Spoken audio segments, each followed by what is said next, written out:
Assalamualaikum warahmatullahi wabarakatuh. Perkenalkan, nama saya Deval Aditya Oktorama Wisesa dari kelas 12.1. Di sini saya akan mempresentasikan analisis novel dengan judul Ayahku Bukan Pembohong karya Terelie. Di sini sudah ada sinopsisnya. Baik. Namun saya akan menjelaskannya lebih singkat dan lebih mungkin detail yang tidak dituliskan dalam PowerPoint ini. Baik, Dam adalah seorang tokoh utama yang dibesarkan oleh ayahnya dengan dongeng-dongeng jujur ayahnya. Dam, Dam dikisahkan sebagai seorang anak yang selalu penasaran dengan cerita yang sering diceritakan oleh ayahnya. Cerita ketika ayahnya masih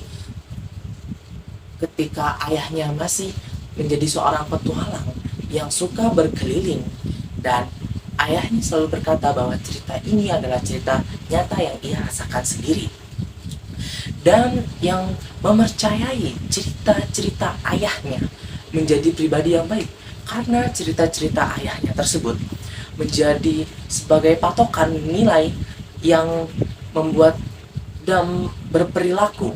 Misalnya saja ketika ayahnya menceritakan tentang kisah-kisah kesabaran, kisah-kisah tentang keberanian, dan meniru hal tersebut, sehingga Dam sendiri pada awalnya mempercayai cerita-cerita ayahnya.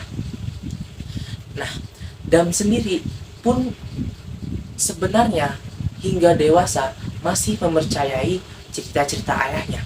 Namun di babak komplikasi, Dam sendiri kesal dengan ayahnya.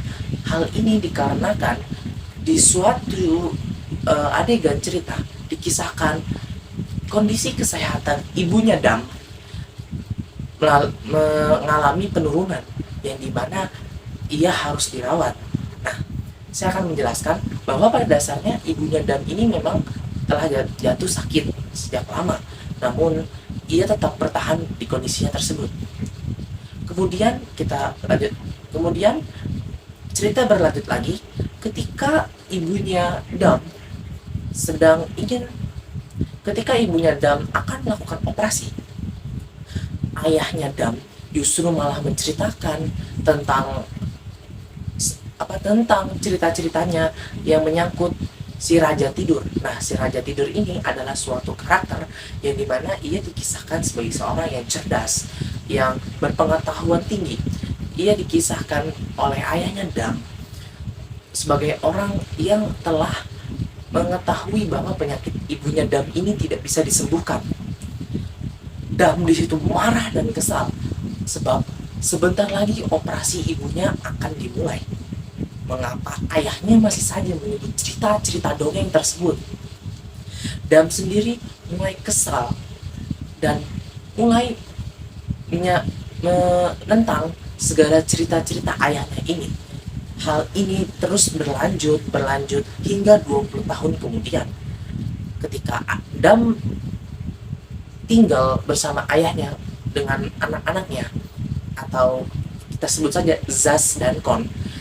Ia ingin Zaz dan Kon ini tidak seperti Dam ketika masa mudanya, yaitu terbuai dengan dongeng-dongeng bohongan ayahnya.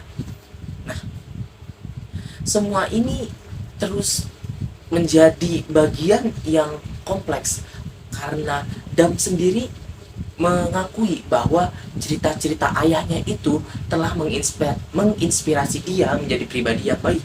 Ia menjadi seseorang yang lebih jujur, pemberani, bahkan bersahabat, dan nilai positif yang lainnya. Namun di sisi lain, Dam tetap bersikeras dengan prinsipnya bahwa cerita ayahnya ini bohongan, karena ada beberapa memang cerita tersebut itu tidak masuk akal. Dan hingga akhirnya sebagai akhir dari cerita dikisahkan bahwa ketika ayahnya Dam meninggal, justru hal tersebut ternyata benar. Orang-orang atau sebuah kejadian yang diceritakan ayahnya dalam kisah-kisahnya tersebut muncul di pemakaman ayahnya Dam. Di situ Dam merasa sangat bersalah kepada ayahnya bahwa ternyata cerita ayahnya tersebut benar. Itulah mungkin sinopsis yang saya rangkum dari novel tersebut. Nah, baik. Selanjutnya, di sini sebenarnya saya sudah menyiapkan unsur intrinsik dari novel Ayahku Bukan Pembohong karya Teh tersebut. Mungkin penonton bisa melihat di, atau ibu bisa melihat di PowerPoint yang akan saya kirimkan. Saya sudah membahas temanya, alur penokohan, latar, sudut pandang, dan amanatnya. Namun yang akan saya presentasikan kali ini adalah berfokus pada penokohan, sudut pandang, dan amanatnya. Baik, mungkin ibu jika berkenan bisa melihat PowerPoint yang akan saya kirimkan setelah video ini. Baik, lanjutnya kita langsung ke penokohannya. Oke, seperti yang kita tahu, penokohan adalah cara atau teknik yang digunakan oleh pengarang untuk menggambarkan tokoh dalam sebuah novel atau karya sastra. Nah, penokohan ini akan menunjukkan sifat, watak, perannya dalam cerita tersebut, sehingga pembaca dapat memahami seorang tokoh serta mengikuti perkembangannya dalam alur, tema, dan amanat dari karya sastra tersebut.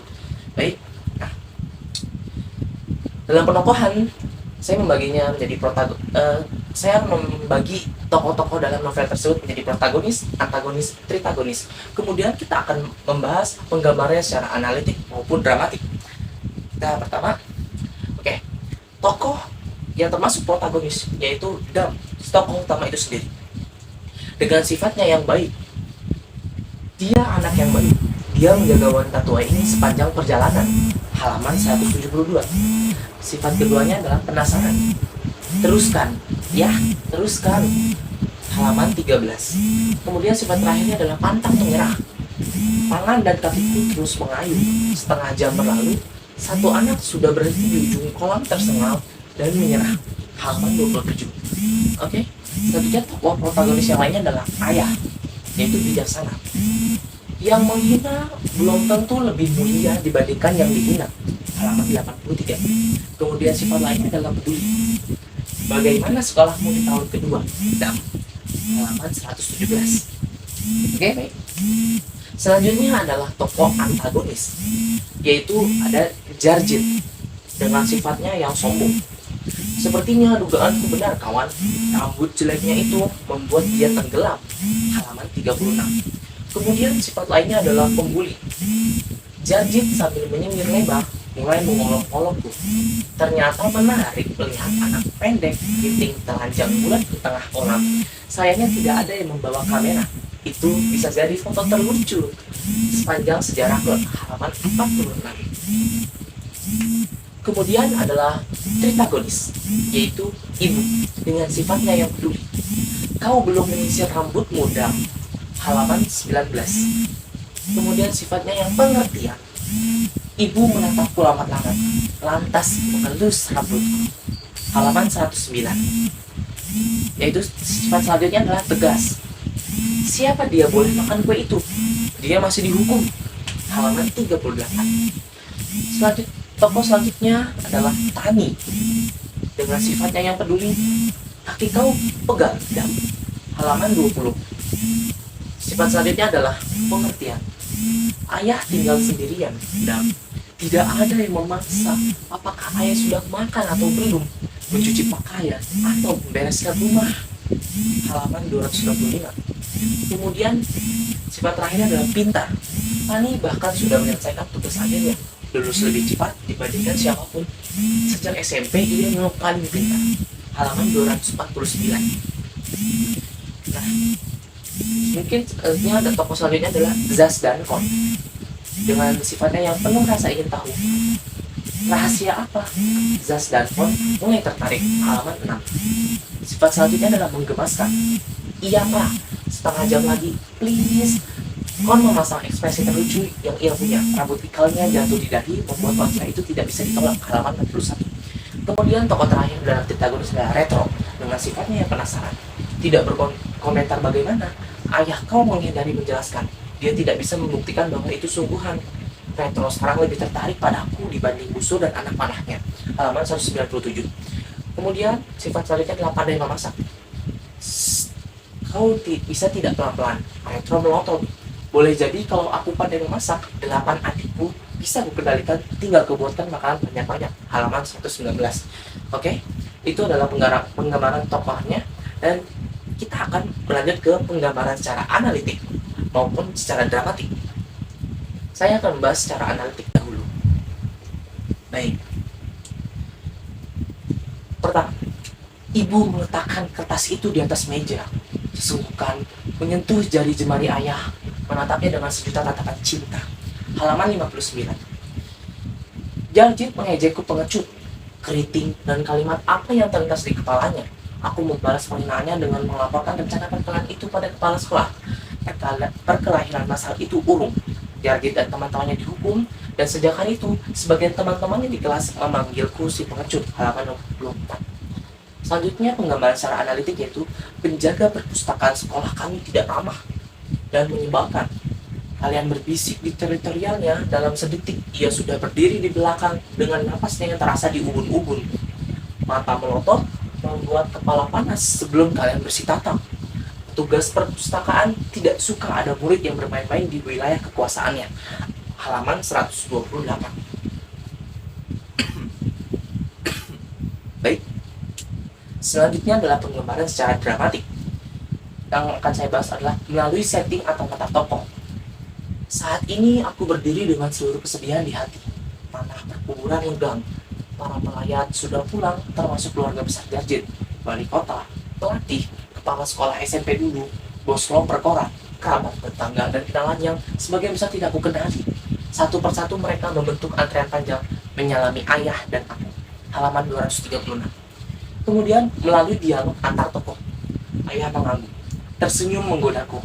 Tapi besok-besok rambut kau akan tetap tumbuh keriting, Dam. Jadi percuma saja.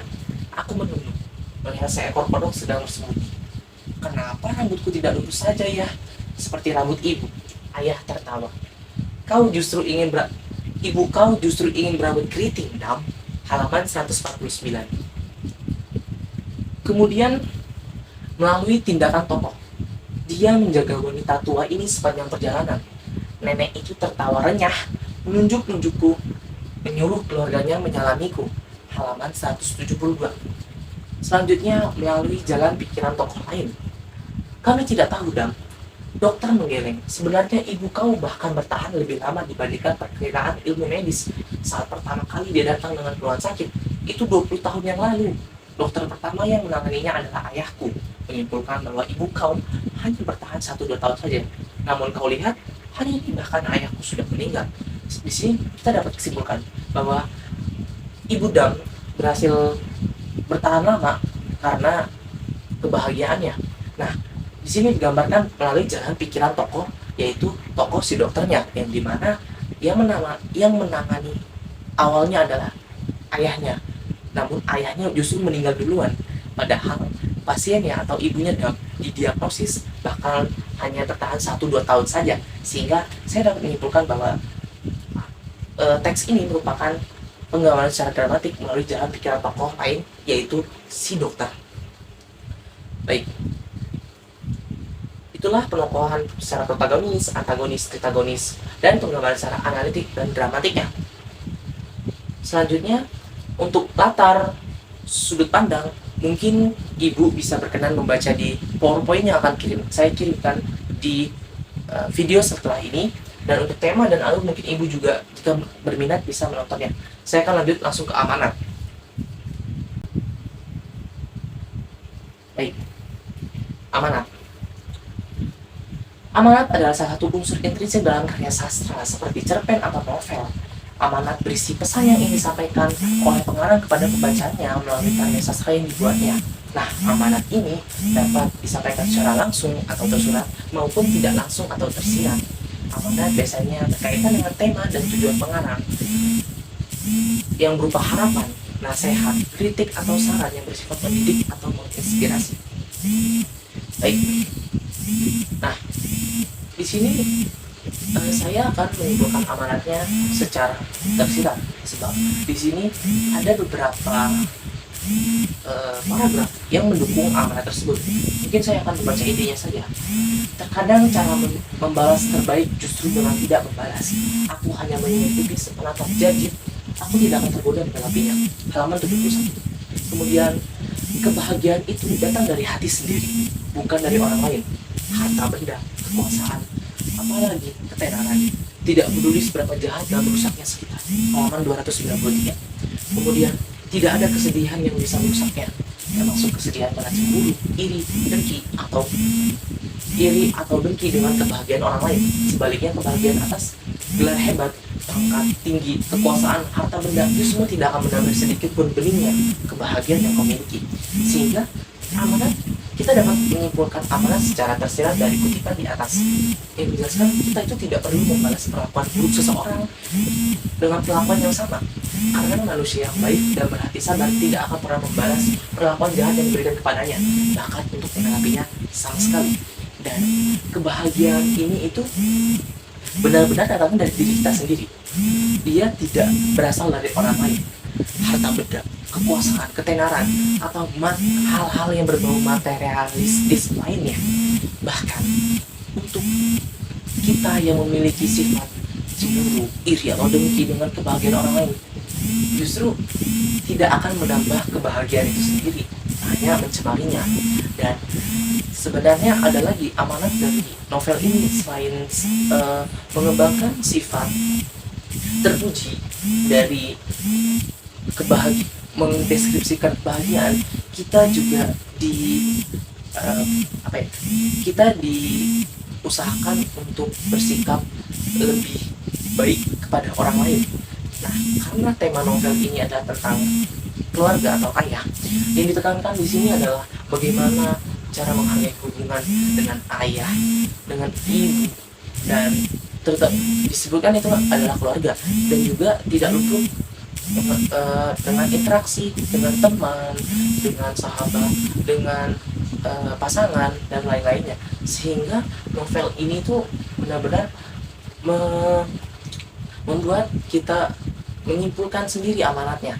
Dan intinya adalah amanat dari novel ini benar-benar berperilaku kebajikan, menghargai orang lain, sabar, semangat, pantang menyerah. Dan intinya adalah kebahagiaan itu sendiri berasal dari mana? Yaitu berasal dari diri kita sendiri dan sekitar dan lingkungan sekitar yang telah kita ciptakan. Mungkin itu saja dari pemaparan mengenai unsur intrinsik yaitu amanat dan penokohan. Sekali lagi, saya tidak bisa menjelaskan tema, alur, latar, dan sudut pandang secara lebih karena mungkin video ini bahkan durasinya sudah lama. Mungkin jika ibu berkenan, ibu mungkin dapat membacanya setelah saya kirimkan video ini. Saya akan mengirimkan PDF-nya. Baik, mungkin sekian saja. Terima kasih telah menyimak. Semoga tulisan ini bermanfaat dan mudah dipahami isinya, dan penjelasan saya pun telah menjelaskan sebaik-baiknya tentang novel Ayahku Bukan Pembohong karya Terelia ini. Sekian, wassalamualaikum warahmatullahi wabarakatuh.